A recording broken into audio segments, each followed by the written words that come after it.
Well, we have breaking news. The U.S. Supreme Court has ruled on President Trump's tariffs. The High Court has sided against President Trump, saying he cannot use emergency powers to impose huge tariffs on imports from other countries. Joining us now to kind of break this down for us, constitutional law attorney David Coale. David, good morning. Good morning. Good to see you. So the president used a 1977 law to impose the tariffs. A number of businesses in 12 states sued. This case was argued in November, and it was interesting to see at least 3 of the conservative justices with the Supreme Court's ideological split there appeared a bit skeptical of this. What's the first thing you can at least explain about the way that the Supreme Court ruled? Yeah, I think what's interesting about the opinions today, President Trump lost, no question about that. The dispute in the court really was about why he lost more than should he win or should he lose. And so there's a dissenting opinion that supports his position, but the majority, there are different views about why he was wrong. But it all comes down to the same thing at the end of the day, which is the Constitution gives Congress the power over trade.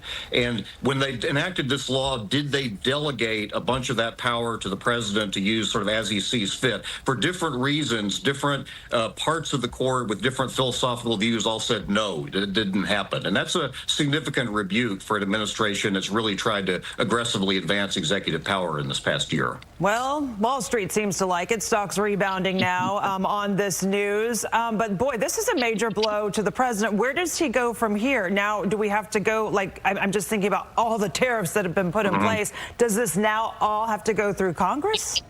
Well, that's going to be the subject of a lot of discussion. This dealt with a particular set of tariffs under a particular statute. And depending on how it all shakes out, once you study it some more, it's possible that he might be able to reboot, go back to another statute, build up a different record, and have a little bit more measured approach against specific countries for specific reasons. That's one option. At the same time, a bunch of people are going to be knocking the door down saying, hey, I want my money back. And there are estimates of $175 billion I saw this morning at issue here by claims for, I want this money back that you shouldn't have collected. So there's going to be a lot of disputes about that coming out of the woodwork pretty quickly in the next week, I think.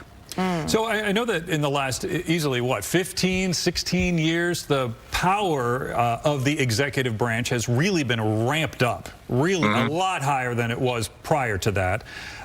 So now with this decision, do you think that starts maybe a trend the other way? It's a good question. It comes back to this, and I think Chief Justice Roberts' opinion recognizes this. The Constitution paints with some very broad strokes when it lays out the division between Congress and the executive. It left a lot to be decided in the future in cases just like this. So the president has gained a lot of power in some of those areas. This is a little bit of a setback for the executive. It's going to depend on what the issue is and how well it matches with what we can tell from those broad lines. Here, though, a majority of the court said this is outside the lines. However you draw it, you just can't go this far. Was there anything that was discussed about what happens with the tariffs? What do they do now? Yeah, if I'm the president, I try again. And I say, well, okay, you didn't like that. Let's try this statute, this statute, this statute. Let me try a different package, a different approach that's more consistent, perhaps, with Congress, and see how it goes.